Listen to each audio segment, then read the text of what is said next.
Halo, selamat malam rekan-rekan semuanya. Untuk yang kesekian kalinya kita menerima gangguan kembali.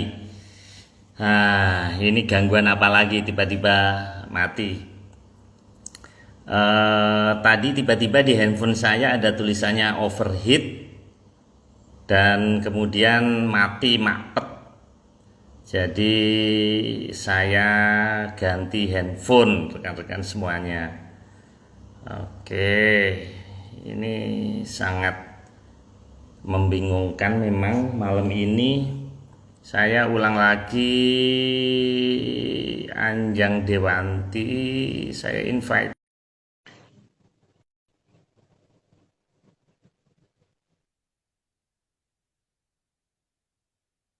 Oke, kita tunggu dulu.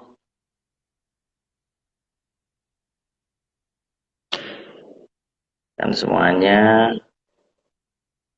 Anjang, saya udah invite Anjang.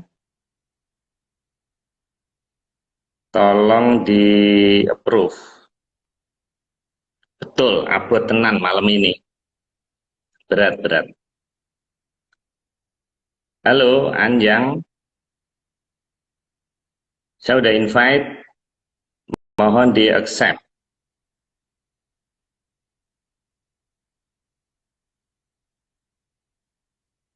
Ya betul, sampai slide ke-10.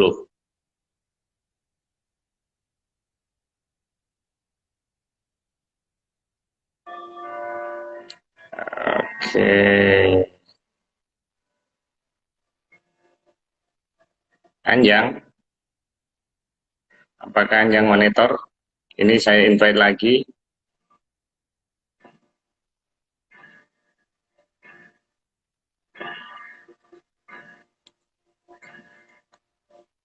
Halo?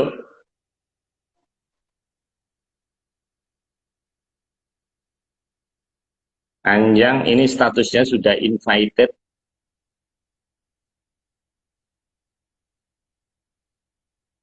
Eh,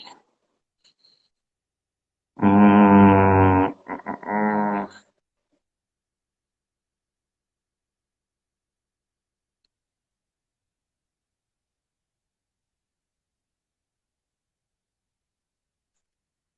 Halo Anjang, ini statusnya di saya udah invited. Jadi saya ini ganti handphone rekan-rekan. Tadi ada tulisan overheated terus putus. Coba saya telepon Mas Nogo ya. Oke.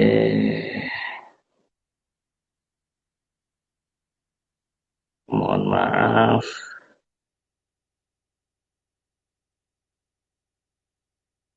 Halo, saya pakai Mbak Uli Ningrum ya. Anjang juga nggak bisa ini. Coba Mas ya. Udah ya. Ya, Oke. udah. Ini lanjut Oke. atau anu? Ini maaf Mas, ini nggak bisa lanjut. Jadi di awal karena IG Live itu kan otomatis savingnya. Jadi nggak bisa, harus dimulai dari awal Mas. Nggak bisa.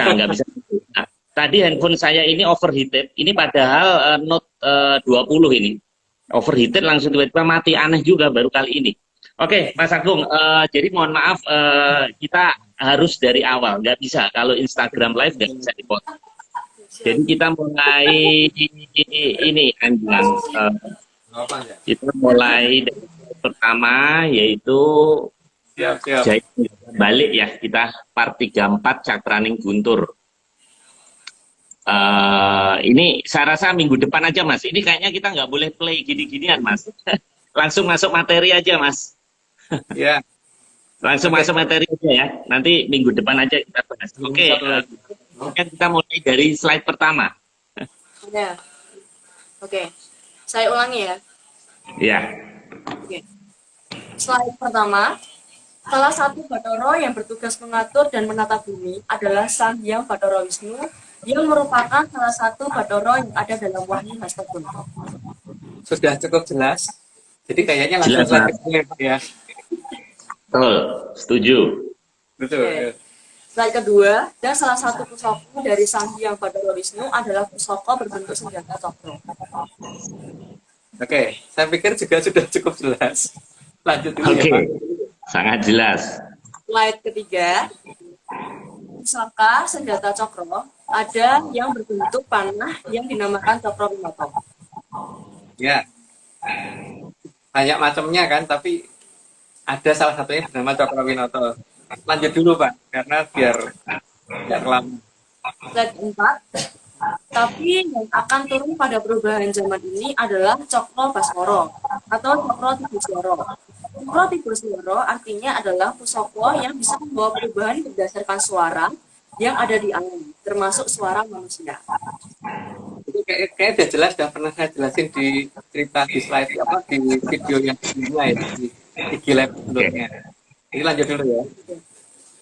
Slide kelima, sehingga suara akan menjadi dasar utama dalam perubahan zaman dari Kolobendu ke Kolosubur. Ya, cukup jelas juga kayaknya. Lanjut dulu. Oke, slide ke-6, salah satu sumber suara berasal dari lautan.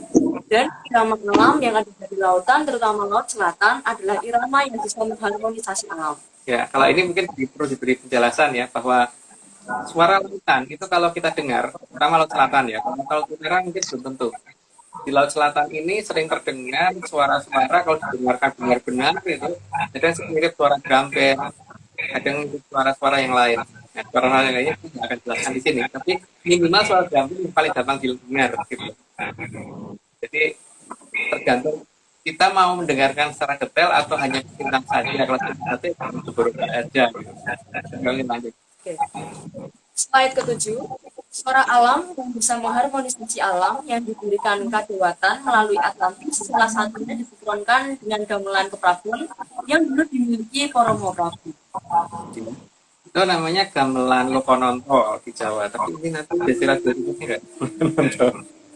Nah, jadi gamelan Lokononto itu kadang-kadang kita dengar samar-samar, sayup-sayup, dan arahnya bisa dilacak. Karena kadang-kadang kalau kita amati dari kiri, ternyata tiba-tiba pindah ke kanan, dari kiri ternyata pindah ke belakang, dan sebagainya seperti itu. Dan itu sering terdengar biasanya di alas Ketonggoro dan di beberapa petilasan lain. Dan kadang-kadang juga kedengaran di permukiman. Kalau di alas Ketonggoro paling ekstrim itu karena lokasinya dengan desa terdekat itu sangat jauh dan itu biasanya terdengar di sekitar situs Erosopro. Kok tadi seperti kayak ada suara kenong apa Mas ya? Gender atau apa ya? Wah, kurang tahu Pak kalau itu. Oh. Lanjut aja Pak ya. Oke, lanjut. Slide ke-8, suara tadi bagai gamelan Lokononto yang sering terdengar, tapi asal sumber suara susah dilacak karena bisa berubah-ubah arahnya. Nah, itu saya udah kecepatan guys. Jadi mungkin lanjut dulu. Slide ke-9, salah satu gamelan yang diberikan melalui keraton Atlantis adalah Sang Guntur Madu. Sang Guntur Madu biasanya digelar untuk menenteramkan gejolak alam yang lingkupnya tidak terlalu besar. Sudah cukup jelas, jadi kayaknya kita langsung lanjut dulu saja. Karena kita sudah ketinggalan waktu lama. Slide 10, seperti namanya, madu adalah sesuatu yang manis. Ini diberikan dengan tujuan agar bisa memperindah alam raya. Jadi, diberikan ke Sang Mahaprabu agar bisa mempermanis alam raya. Ya, memang tugasnya seperti itu. Jadi untuk memperindah alam, jadi untuk mengharmonisasi alam. Sehingga tugas utama adalah untuk mengatur bangsa yang tidak terlihat, yang kemudian mau masuk ke orang dan sebagainya, mengamuk dan sebagainya itu, supaya mereka menjadi bertingkah lebih baik. Tapi anggap saja bertingkah. Slide ke-11, jika tentang Guntur Madu, di mana Guntur berarti petir. Dan ini digunakan untuk mengatur petir yang ada dalam tataran yang sanggup diatasi oleh Sang Guntur Madu. Agar bisa menjadi alam ditambah indah, bukan menjadi sesuatu yang berbahaya bagi kehidupan. Ya, memang walaupun bisa disalahgunakan, tapi memang sebaiknya itu untuk menjaga sesuatu menjadi lebih baik. Jadi supaya Guntur tidak nyamber orang, tapi tetap kelihatan dari seperti indahnya alam ketika ada kembang api di angkasa gitu. Seperti itu. Nanti lanjut dulu. Slide 12, memang ada beberapa nama gamelan yang sama di keraton yang sekarang. Yang dimaksud di sini bukanlah gamelan yang berada di keraton, tapi kekuatan alam yang saat ini masih ada di Atlantis dan akan dikembalikan ke peradaban kita.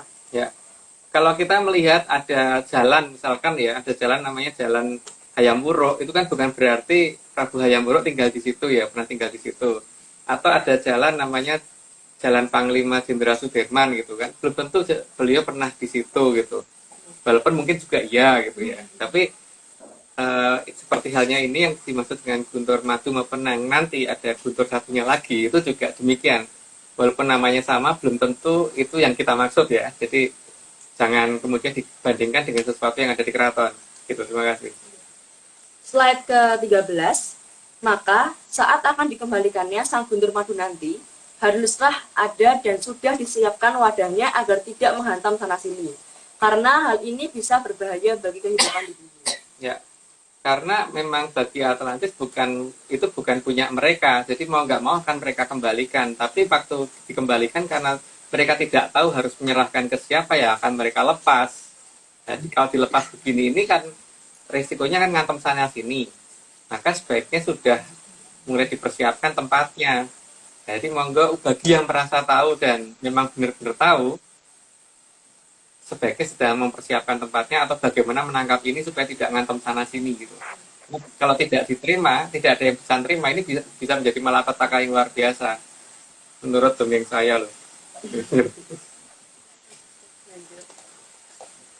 Slide ke-14, harapan dari para leluhur adalah petir yang bisa dikendalikan dengan Sang Guntur Madu bisa menambah indahnya alam, indah dan semarak seperti saat adanya pesta kembang api dan tidak berbahaya bagi kehidupan. Ya, seharusnya begitu. Tujuannya untuk memperindah alam ini, jadi bukan untuk menghancurkan alam ini. Tapi juga bisa dipakai untuk senjata. Makanya ini harus bisa diterima oleh yang berhak dan mampu dan sanggup mengendalikan. Jadi ya jangan dibiarkan begitu nanti oleh Atlantis lepas. Ya, lanjut. Slide ke-15. Jadi sangat diharapkan agar ada yang tahu dan mampu untuk menangkap Sang Guntur Madu, supaya kembalinya Sang Guntur Madu tidak menyambar sana-sini yang bisa mencelakakan makhluk hidup. Ya, saya pikir sudah cukup jelas ya. Ini adalah anugerah, jadi jangan dianggap ini sebagai malapetaka. Cuman bisa menjadi malapetaka jika jatuh ke pihak yang salah atau tidak ada, atau dianggap mitos. Karena dianggap tidak ada, dianggap mitos sehingga berakibat akan ngantem sana-sini. Maka semoga secepatnya ada yang sanggup menerima ini. Lanjut. Slide 16. Karena petir tersebut bukan hanya berbahaya bagi manusia, tapi juga bagi makhluk hidup lainnya, termasuk pohon, segala jenis tumbuhan, dan segala jenis hewan. Ya, ya apapun kalau kesambar secara langsung seperti yang kita ceritakan di slide 55, seperti berada pada posisi di jalur kereta api lewat, ya pasti akan ketabrak gitu. Jadi bagaimanapun juga harus minggir atau bagaimanapun juga harus ada yang bisa mengatur supaya jalurnya itu jadi benar gitu. Lanjut. Slide 17. Di sini sangat diperlukan manusia yang sungguh mampu dan mau serta mengerti terhadap Sang Guntur Madu. Juga bijaksana dalam memanfaatkan kekuatan alam tersebut. Ya, saya pikir cukup jelas. Jadi bisa dilanjut dulu. Oke. Slide ke-18. Kekuatan lain yang masih disimpan di Atlantis dan lebih besar dari Sang Guntur Madu adalah Sang Guntur Laut. Ini biasanya kalau terdengar itu seperti petir yang bersaut-sautan dan hampir tidak berhenti minimal setengah jam. Itu minimal seperti itu, minimal. Tapi biasanya lebih, bisa sampai sejam lebih itu. Dua terus itu. Jadi kalau mendengar itu, ya itulah yang namanya guntur laut. Lanjut. Slide ke-19, Sang Guntur Laut bisa mengakibatkan badai yang sangat besar, tapi juga digunakan untuk menghalau badai yang sangat besar.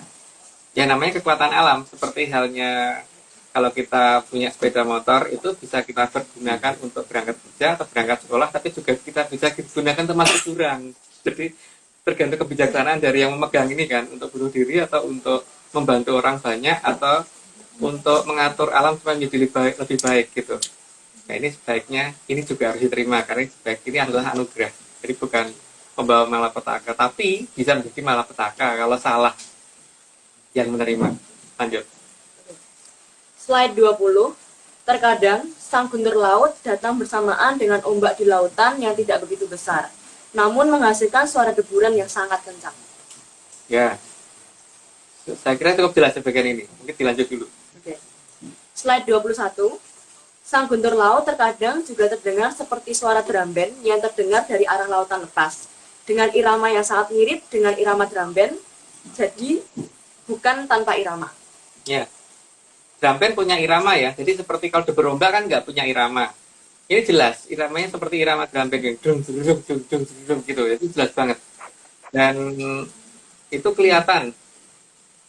Kalau mau mendengarkan loh ya. Tapi kalau tidak mau mendengarkan ya mungkin konspitas memang tidak akan kedengaran. Tapi kalau mendengarkan dengan bersama dan lagi pas bejo itu, kalau bukan mas bejo ya, lagi pas beruntung, itu bisa kedengaran jelas ada suara drum band yang ada di selatan. Gitu. Lanjut dulu. Slide 22. Sang guntur laut jika tidak terkendalikan bisa mengakibatkan segoro munggah daratan, dalam bahasa kekiniannya lebih dikenal sebagai tsunami. Ya itu makanya harus ada yang bisa sanggup menerima dan sanggup mengendalikan. Karena yang seperti tadi yang saya beritahukan bahwa ini adalah anugerah, tapi bisa berubah menjadi malapetaka jika dianggap mitos. Jadi mungkin sudah saatnya lah ini bukan dianggap mitos gitu. Lanjut. Slide 23. Agar tidak berbahaya, maka sang guntur laut harus ada yang sanggup menerima dan menempatkan pada tempatnya. Ya, saya kira cukup jelas ya. Dan ini pasti tidak bisa dengan teknologi barat. Ini hanya bisa diatasi dengan teknologi menyan. Dan jangan dianggap mitos. Lanjut. Slide 24. Pada zaman dahulu, yoni dari sang guntur laut disimpan dalam gamelan keprabon yang bisa digunakan untuk mengharmonisasi kekuatan alam jika ditabuh dengan benar. Maka gamelan tersebut seharusnya disimpan dalam tempat yang tidak gampang dilihat, serta dipegang oleh orang yang tidak berhak dan tidak berkepentingan. Ya, karena di guntur laut kan memang ada beberapa yang berhubungan dengan alam ya, seperti kendangnya itu biasa dengan gunung kelut dan yang lain-lain. Saya tidak berhak untuk menjelaskan lebih detail. Jadi paling tidak ada ya kekuatan seperti itu yang dimiliki oleh raja-raja kita zaman dahulu. Nah, semoga ini juga pada saat dikembalikan ada yang sanggup menerima dan ada yang sanggup menempatkan. Lanjut dulu. Slide 25. Sang guntur laut terdiri atas beberapa kekuatan yang mempunyai sandi dan proses yang khusus. Agar bisa bekerja, haruslah tahu urutan dan proses, serta sandi per sandi atau mantra yang ada dalam sang guntur laut. Ya, karena di dalam guntur laut sendiri itu ada beberapa entitas ya yang menguasai itu, dan itu adalah satu kesatuan tapi beda-beda. Jadi kalau misalkan sandinya cuma tahu yang ini, berarti yang bergerak cuma yang itu gitu. Jadi tidak semuanya sandinya serupa. Sandi itu beda-beda dan per gamelan, per jenis gamelan itu juga beda-beda. Oke, lanjut. Slide 26. Dalam gong toto atau gong besar yang pelok seharusnya ada sang gendroyani. Dan yang selindro ada sang gendroyono. Ya, gendroyono dan gendroyani itu wujudnya aldoko. Aldoko itu kalau di dalam kepercayaan orang Jawa, dalam dongeng saya itu wujudnya seperti manusia berkepala kebo ya. Tapi itu yang gendroyani kan berarti perempuan, kalau gendroyono itu laki-laki. Itu yang kalau di kita dikatakan sebagai MC atau apa ya, yang membawa berita. Jadi misalkan gong ini kita pukul, berarti dia langsung tahu ini menuju ke gunung mana gitu, untuk memberikan perintah bahwa ini harus bagaimana gunung tersebut. Slide 27. Di bagian gong yang lain ada sang cabang darat yang berwujud manusia berkepala buaya dan pada tangannya terdapat beberapa jalu. Kalau yang ini memang agak galak, tapi kadang juga lucu sikapnya. Anehnya, banyak yang takut, padahal mereka ini tidak perlu ditakuti. Ya, nggak tahu perubahan zaman ini memang begitu. Jadi harusnya tuh makhluk-makhluk yang lucu dan bersahabat sama kita, dan itu punya tugas khusus untuk berhubungan dengan alam dan pengendalian alam, ditakutin. Jadi seharusnya itu bukan untuk ditakutin, tapi untuk bagaimana kita atur mereka itu bukan kita yang diatur mereka loh ya, mereka yang harus tunduk sama kita. Lanjut dulu. Slide 28. Sebentar Anjang. Slide 27 ini spesial Mas, karena ini bikinan menyaners juga. Oh iya. Mas Dani Ardi. Nah, Mas Dani Ardi ini akun Instagramnya bagus sekali, saya intip. Banyak lukisan-lukisan surrealisme, akunnya adalah go.ta.me. Jadi rekan-rekan menyanur silakan follow kreator konten kreator tadi, Kelabang Darat tadi. Nah, kalau di akhir waktu nanti, kalau Mas Gotami atau Mas Dani Ardi masih ada, nanti saya pengen insight Mas Agung, pengen ngobrol 1-2 menit. Oke. Oke, silakan Anjan. Oke. Lanjut, slide ke-28. Bagian yang sangat erat hubungannya dengan Gunung Kelut adalah kendangnya. Maka perangkat gamelan ini harus tidak mudah dijangkau orang, terutama buat orang yang hanya ingin coba-coba. Ya, karena berbahaya sekali. Dung, ada efeknya langsung gitu. Biasanya sih tidak butuh waktu 1-2 hari, 1-2 detik, iya gitu loh. Ya itulah yang ini. Makanya gamelan itu kalau yang betul itu harusnya tidak boleh ditaruh di tempat yang terjangkau orang, dan di saat-saat tertentu tidak boleh ditabuh, terutama pada saat-saat jenan ya, dan tidak boleh dilangkain dan sebagainya gitu. Tapi efeknya seperti apa saya tidak berhak menjelaskan. Monggo dilanjut. Slide ke-29. Bagian utama yang mengatur semua nada dan makhluk yang menjaganya adalah gender.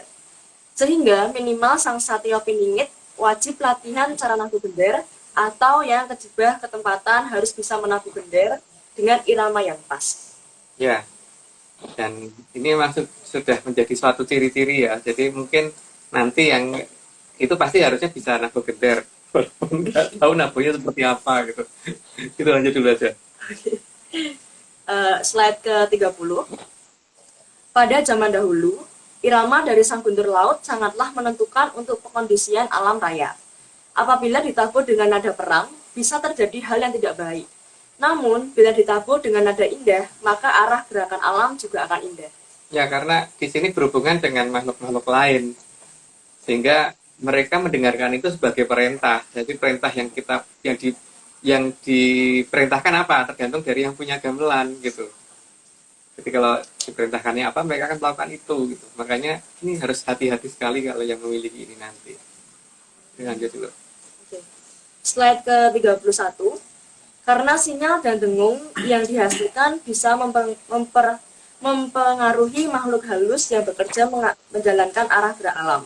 Jika mereka dibuat tenang, maka alam juga akan tenang. Tapi kalau mereka dibuat panik, maka alam juga akan bergetar dan mengakibatkan kehidupan menjadi tidak nyaman.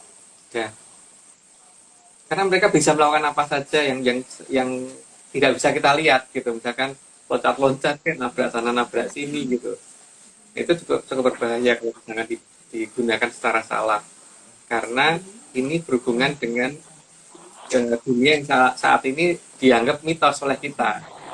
Nah, makanya seharusnya mereka itu yang dikendalikan sama kita ya, jadi bukan kita takut sama mereka. Jadi ini yang aneh untuk saat ini. Oke, dilanjut dulu. Oke, slide ke-32. Maka sang guntur laut harus dipegang dan dikuasai oleh orang yang benar-benar baik dan tulus dalam menjaga keharmonisan alam. Ya, namanya sudah guntur laut ya, dan itu memang seperti tadi yang disaja sebelumnya, bahwa itu bisa berbahaya jika dibiarkan.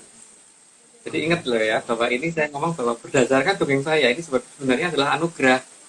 Cuman kalau anugerah itu kalau tidak diterima dengan benar, ya bahaya, jadinya akan berbahaya.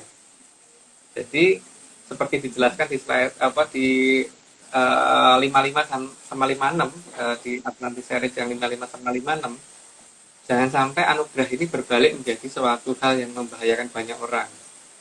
Gitu ya. Oke, lanjut dulu. Oke. Slide ke-33. Meskipun dalam memegang sang guntur laut sangat berbahaya, dan saat mau menangkapnya juga sangat berbahaya. Tapi memang diperlukan orang yang mau berkorban agar bisa menangkap dan bisa mengendalikan salah satu kekuatan alam tersebut.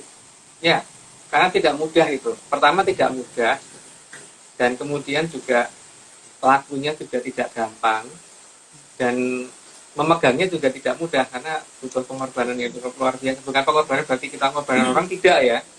Pengorbanan di sini berarti seperti Kalau raja-raja zaman dulu misalkan Sri Joyoboyo itu cuma seumur hidup cuma makan kunyit sama minum temulawak. Temulawak pahit loh ya, bukan yang kita kasih gula. Kunyit itu rasanya kayak apa gitu. Cuma makan itu seumur umur hidupnya sudah umur 13 tahun. Dan ada banyak hal, tidak cuma itu sih, tapi berarti orang yang megang itu tuh harus lebih menderita daripada orang yang lain. Bukan menderita karena harus bikin enggak, tapi harus mau nyudo makanan, nyudo tidur dan sebagainya gitu. Slide ke-34, karena tempat penitipan memang ada batas waktunya. Begitu juga dengan Atlantis yang dahulu ditutupi kekuatan alam oleh sang Mahaprabu Brawijaya ke-8. Semua memang harus dikembalikan pada batas waktunya. Dan itu tidak peduli apakah kita siap atau tidak. Karena yang namanya tempat penitipan tidak ada yang menerima titipan sepanjang masa. Ya. Kan banyak orang yang saat ini berpendapat bahwa leluhur kita itu kalau punya kekuatan diberikan ke keturunannya dikurangi sedikit, diberikan lagi kurang sedikit lama-lama habis. Ini tidak demikian. Tapi ini karena dititipkan ke kerajaan terdekat yang masih menjaga tradisi. Nah, tapi namanya penitipan itu kan tidak seumur umur, ada batas waktu, sehingga pasti akan dikembalikan. Seperti kalau kita nitip sepeda, misalkan tempat penitipan itu hanya boleh 24 jam, tapi kalau kita mau nitip seminggu, ya sepeda kita kan ditaruh di luar, gitu kan? Ini juga demikian. Ketika sudah batasnya, ya akan dikembalikan. Dikembalikan itu berarti kalau tidak ada yang mau terima, ya pokoknya sudah dikeluarkan dari keraton mereka, gitu. Jadi, monggo siapapun bisa nerima, monggo diterima. Ya lanjut. Slide ke-35, karena bangsa Atlantis bukanlah bangsa yang mau mengambil apapun yang bukan hak mereka. Maka mereka pasti akan mengembalikan ke kita bila sudah tiba pada janjinya. Ya, itu kebiasaan di sana ya. Jadi tidak, kalau memang punya orang lain juga pasti akan mereka kembalikan pada waktunya. Jadi mereka juga tidak akan nge-HI gitu. Yang mereka HI adalah yang memang hak mereka. Jadi walaupun itu bisa membahayakan negara mereka, tapi kalau itu bukan hak mereka, tetap akan dikembalikan. Lanjut. Slide ke-36, maka sanggup atau tidak sanggup menerima kembali, itu sudah bukan urusan bangsa Atlantis. Tugas mereka hanyalah menjaga dan merawat selama 500 tahun ini. Dan selebihnya akan dikembalikan ke kita. Di sini, tugas bagi yang merasa bisa dan merasa mampu untuk bertindak. Saya kira cukup jelas, dan itu memang sikap suatu negara yang benar-benar baik gitu, bahwa sesuatu hal yang itu sebenarnya bisa dipakai untuk menguasai dunia, itu pun akan mereka kembalikan karena itu bukan hak mereka. Sehingga tinggal kita yang harusnya merasa mendapatkan itu, yang harusnya merasa berhak, inilah yang segera untuk menerima itu. Jangan dibiarkan ini ngambang sana sini, ngantem sana sini.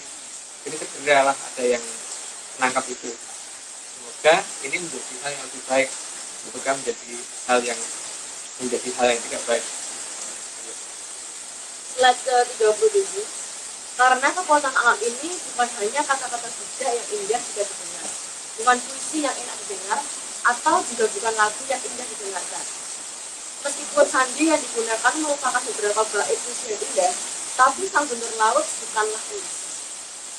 Ya, di sini banyak hal yang sering diasalahartikan bahwa pusaka, mantra, hati-hati dan sebagainya itu adalah kata-kata indah, kata-kata bijak. Ini bukan. Ini adalah kekuatan alam gitu. Seperti halnya kalau kita punya mobil, terus kita punya kuncinya, kita bisa nyalain kendaraan tersebut gitu. Bahwa mobil ini bukan cuma tulisan, bukan cuma gambar, bukan cuma foto, bukan cuma kata-kata indah gitu, atau cuma gambar-gambar penghias saja, tapi mobil ada beneran gitu.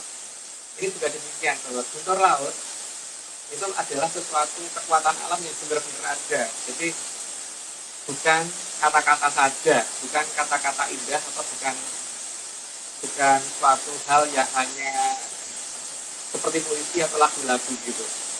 Oke, dilanjut. Slide ke-38, maka leluhur sangat mengharapkan agar kita tidak lagi menganggap mitos semua kekuatan alam yang dulu pernah dimiliki oleh para leluhur kita. Kalau memang tidak tahu, ya jangan menganggap ini mitos, tapi teruslah mencari sampai tahu, bukan berhenti dan menganggap tidak ada, apalagi menganggap tidak mungkin. di sini sedang hujan deras ini ya, jadi apa namanya mungkin suaranya nggak begitu dengar. Iya, Jadi kresek-kresek. pada dasarnya gini ya, bahwa kita jangan menganggap bahwa ini mitos, karena kalau kita terus-terusan menganggap mitos, maka entah sampai kapan ini nanti akan ngantem sana sini, karena kalau dianggap mitos kan berarti dianggap tidak ada. Kalau dianggap tidak ada, dia akan terus nyari sampai dapat perhatian dari kita gitu. Dan sedangkan saat ini hujan sudah salah musim, ketika hujan sudah salah musim, maka kemudian akan terjadi yang namanya nanti ini kan guntur akan mulai datang, dan nanti ada urutan berikutnya yang akan kita jelaskan akan di video berikutnya ya. Tapi untuk kali ini itu ada guntur laut dan guntur madu yang akan datang. Untuk mulai dari minggu ini. Oke, lanjut. Slide ke-39. Untuk itulah Sang Hyang Bathara Wisnu dalam wayang kulit di era kerajaan Mataram digambarkan bermata satu. Saya pikir sudah cukup jelas ya, bahwa kalau kita ingin waspada, maka biasanya memang penggambarannya itu dengan mata satu. Kenapa? Karena seperti sniper, seperti astronom dan sebagainya itu kalau melihat, bahkan kita sendiri kalau mau melihat sesuatu hal yang sifatnya tidak gampang dilihat, itu biasanya pakai mata sebelah, jadi pakai ekor mata. Dan kalau kita melihat pakai ekor mata itu berarti bukan pakai dua mata, tapi pakai satu mata. Gitu. Nanti lanjut. Slide ke-40. Sedangkan yang dikatakan sebagai Malananing Jagat yang bernama Sang Hyang Bathari Durga digambarkan bermata dua. Ya. Cukup jelas, jadi tidak perlu dijelaskan lagi, cukup jelas ya. Lanjut. Slide ke-41. Sedangkan setelah Bathari Durga diruat sesuai pakem Sudomolo, maka bisa menjadi Bathari Umat yang digambarkan bermata satu. Ya. Karena setelah berubah menjadi Bathari yang cukup baik, maka matanya seperti itu. Lanjut dulu aja. Slide ke-42.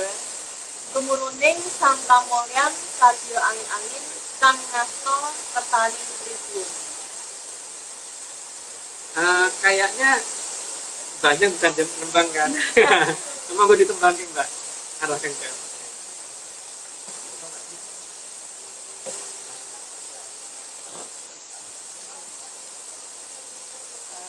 Maaf rekan-rekan, saya juga baru belajar nembang, jadi jangan berekspektasi terlalu tinggi. Oke. Lihat.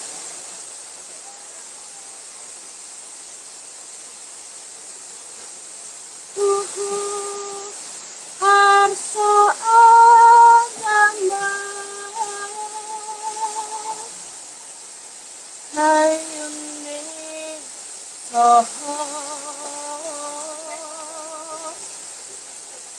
kamulyane Tuhono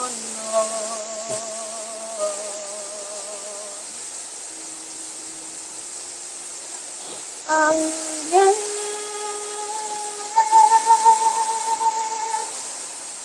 samirono setya mitra ngambar Ya.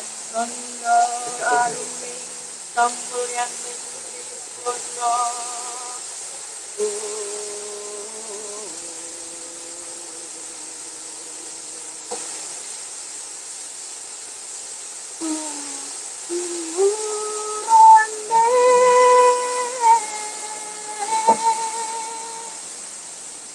Sangka mulia Satyo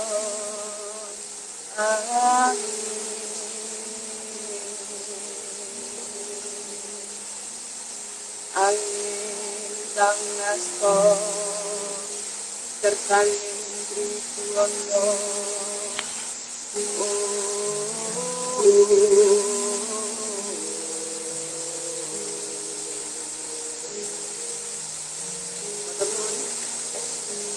Ya, gitu. Kali-kali ya, ada yang kembang lumayan bagus. Wah, keren sekali Mas.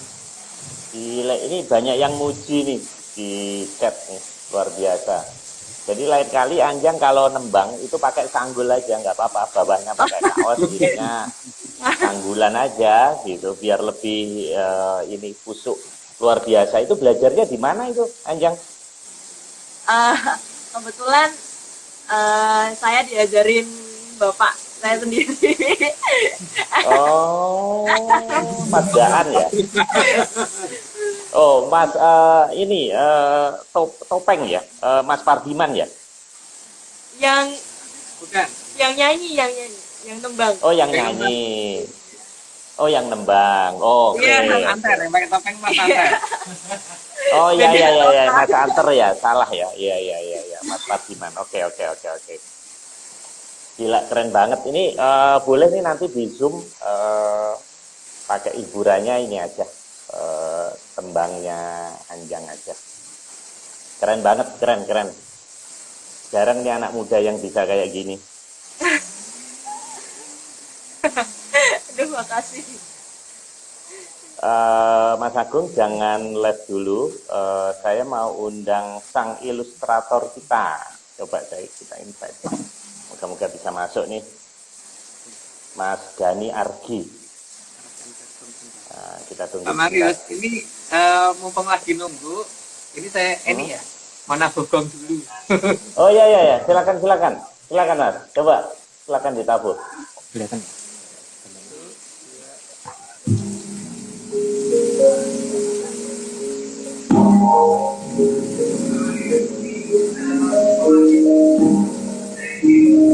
Ya, Prof.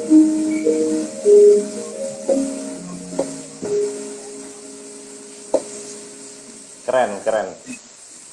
Itu yang nabuh siapa Mas? Nggak ditunjukin. Yang nabuh gendarnya. Enggak tahu. Halo Mas, selamat kenal. Halo Mas Marius. Salam Ayu, kenal. Ye, ye salam kenal, saya menyaner. ye. Ya. Atur suwun, Mas penabuh gendar. Siapa? Terima kasih, hiburannya keren banget. Kita tunggu nanti di webinar di Zoom. Kok isyarat krungu ya? Halo Mas Dani Ardi, udah kedengeran nggak Mas? Kedengeran ya ini, Mas? Oh, ini gambarnya di slide 27 seperti selabang darat ya, tapi Mas Dani Ardi ternyata nggak menakutkan ya, nggak seperti gambarnya ya ternyata ya. Buatan. Mas, ini gimana Mas? Kok bisa gambar seperti arahan Mas Nogo ini gimana ya? Saya pengen tahu proses Mas Dani Argi ini membuat ilustratornya. Oh, ye. Kalau saya pribadi sudah kenal Mas Nogo sama Mas Agung, jadi saya tinggal nunggu arahan mereka. Beliau-beliaunya nanti membooster saya, Mas. Dari jauh. Jadi maksudnya membooster ini memberikan sebuah tuntunan sekaligus palilah istilahnya gitu, izin dari para beliau-beliau yang ingin digambar gitu. Oh. Jadi saya sebagai printernya saja, Mas. Printer spiritual Mas ya. Oke, keren banget. Sebentar Mas Agung, saya mau tanya. Nah, ini ada gambar. Saya nemuin gambar ini. Ini gambar apa ini, Mas Dani?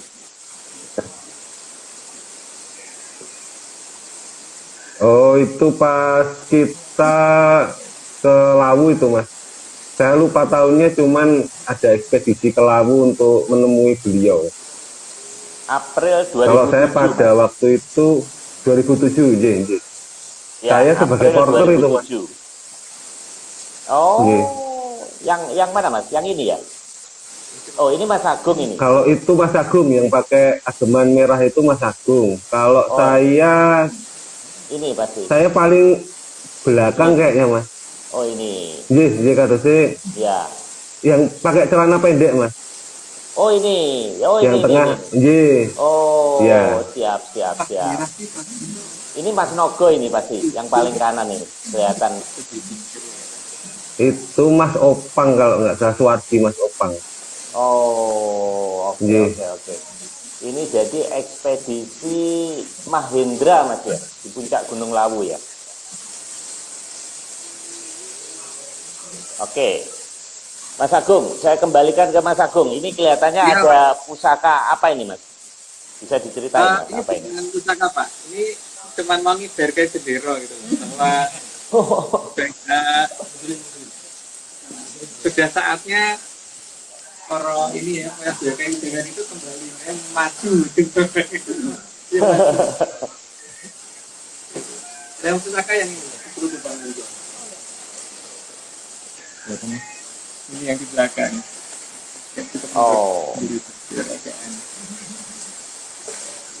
oke. Mas, itu kayaknya kok kotak-kotak itu ada maksud apa Mas?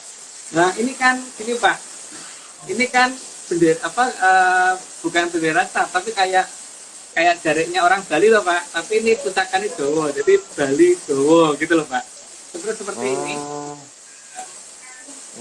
Ini kan Garuda Yaksa, ini kan penggambarannya orang Bali. Jadi Bali tapi payungnya kan payung Jawa Pak. Jadi Jawane Bali atau Bali Jawane gitu loh Pak. Tapi itu seperti Werkudara Mas ya. Werkudara kan kayak itu Mas ya. Sarungnya ya. Ya, karena terangnya Bedoro Bayu memang seperti itu yang digunakan. Nah, ini dor-dor udah mulai Pak di sini. Gunung lautnya udah mulai agak ini, udah mulai hujan kenceng nih di sini. Di situ hujan belum Pak? Belum Mas. Belum. Ya berarti Belum. nunggu Pak ya, karena semuanya lor-loran santai jago santai andodro gitu kan. Ini Oke. hujan salah musim udah, jadi nanti hujan salah musimnya akan menjadi lebih besar sampai ada yang bisa mengendalikan ini. Jadi semoga semua ini segera terkendali karena bagi Satrio ini kan jatahnya paling akhir karena supaya dewa dan adil dan supaya ketahuan siapa yang palsu dan tidak gitu. Gitu. Jadi ya persiapkan saja. Semoga ini harusnya Guntur Laut dan Guntur Maju mulai minggu ini harusnya sudah mulai masuk ke tanah Jawa Bali. Gitu ya. Semoga. Berdasarkan dongeng saya. Mungkin namanya dongeng itu kan tidak wajib dipercaya Pak. Sebenarnya juga cuma dongeng. Yang salah yang percaya. Tapi kalau terjadi ya berarti ya yang dekat dongeng ya beruntung. Iya. Keren. Mas Nogo bajunya juga kotak-kotak Mas ya. Mas Gimana, Pak? Sorry, Mas Agung bajunya juga kotak-kotak sama dengan Oh iya, tadi. iya. Karena yang ini lagi dicuci Pak, kebetulan ini yang nggak dicuci gitu Pak. Oke. Mas Dani Ardi, silakan rekan-rekan menyaners kalau mau follow Instagramnya, namanya Gotami, go.ta.mi. Bagus sekali. Mas Agung, sebagai penutup, minggu depan topiknya apa Mas? Topik Minggu depan masih dengan godong balik Pak, tapi minggu depan kita akan memberitahukan ya, ini sebenarnya tidak semuanya kita buka ya, tapi paling tidak untuk minggu depan itu kan yang akan, kalau dari tempat kepanasan kan yang sudah diumumkan yang akan kembali itu Gelap Sayuto, Gelap Nampar, sama Adi Dipo yang akan segera balik. Ya, semoga nanti segera ada yang bisa menerima itu. Oke Pak, mungkin itu, tapi yang jelas ini masih dalam rangkaian Doyang Godong Bali ya Pak. Ya. Oke. Masih rangkaian satu cerita. Semuanya berdasarkan dari 55 dan 56 Pak ya. Dasar semuanya adalah di 55 dan 56. Atau dari 55 itu 57 ke sana itu ada dasarnya di situ. Ya. Memang malam ini nih memang spesial Mas. 16/6/2021 nih 16 ini kalau dijumlah 7. Kemudian slide-nya tadi 42. 42 itu 6. 6 itu bulan Juni. Jadi ini agak aneh Mas. Kemudian 2021 saya jumlah 5, 6, 7. Jadi urut 5, 6, 7. Episodenya juga episode 5, 7. Kemudian partnya juga 3/4. Jadi 7 juga. Jadi memang ini kita lagi di alam Sabto Pratolo mungkin. Jadi ya kan wajar kalau ini kan 57. 5 itu 5, 7, 7 berarti maju loh Pak. Oh iya iya iya iya iya, betul betul betul. Iya iya. Gitu, Pak. Oh iya iya iya iya iya iya. Iya. Oke. Keren keren keren. Itu semiotika kalau istilahnya Dokter Sumbo. Nah, sebagai penutup Mas, saya mau kasih ini. Jadi ini bakal dikenain pajak Mas ini Mas. Jadi jangan kaget. Jadi nggak lama lagi kita kena undang-undang pajak. Jadi menyaner dukun bayi sama paranormal dikenain pajak. Enggak, ini hanya intermezzo aja. Ya, Oke, terima kasih. Ini sudah malam ya, sudah jam 22.44. Jadi mohon maaf banget rekan-rekan semuanya atas ketidaknyamanannya. Malam ini cobaan kita emang luar biasa. Yang Rabu lalu juga ada cobaan, malam ini cobaannya juga luar biasa. Baik, Mas Agung, Anjang, sama Mas Gani Ardi, Mas Nogo, Mas Radian, Mas Iwan, terima kasih atas terselenggaranya acara ini. Kita ketemu di Rabu depan. Halo Anjang, makasih ya. Keren, keren. Salam Anjang.